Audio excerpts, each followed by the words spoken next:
بظاہر تو ایک بہت بڑا مشکل مرحلہ لگتا ہے کہ جی ہم اپنی نگاہوں کو کیسے جھکائیں۔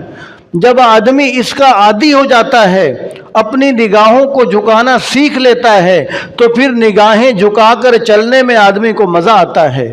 آدمی کو لذت آتی ہے۔ اس کی مثال ایسے ہی ہے کہ جیسے مثال کے طور پر عرب لوگوں کا جو قہوہ ہوتا ہے، جو لوگ وہاں گئے ہیں وہ جانتے ہیں، جو عربوں کا قہوہ ہے وہ پینے کے اندر بڑا کڑوا لگتا ہے، بڑا مشکل، ہمارے جیسا آدمی ایک گھونٹ بھی اس کا بڑا مشکل سے نگلتا ہے، لیکن جب آدمی اس کا عادی ہو جاتا ہے تو پھر آدمی وہ اس قہوے کو مزے لے لے کر پی رہا ہوتا ہے۔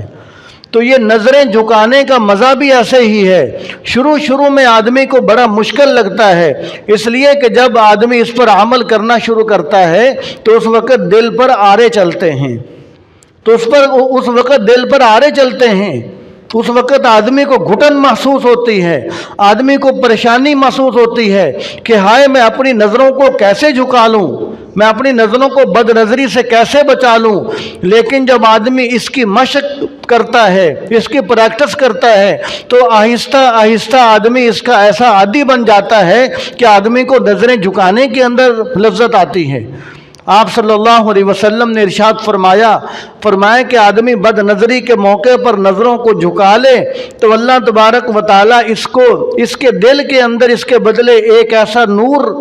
اس کو نصیب فرماتے ہیں، ایک ایمان کی ایسی لذت اور کیفیت اس کو نصیب فرماتے ہیں کہ آدمی اپنے دل میں اس وقت محسوس کرتا ہے۔ تو یہ اس وقت ہوتا ہے کہ جب آدمی نظریں جھکانے کا عادی بن جاتا ہے، تو آدمی محسوس کرتا ہے کہ میں نے نگاہوں کو جھکایا تو اس کے بدلے اللہ تبارک و تعالیٰ نے میرے دل کے اندر اطمینان اور سکون کی لذت نصیب فرما دی، ایمان کی مجھے حلاوت نصیب فرما دی۔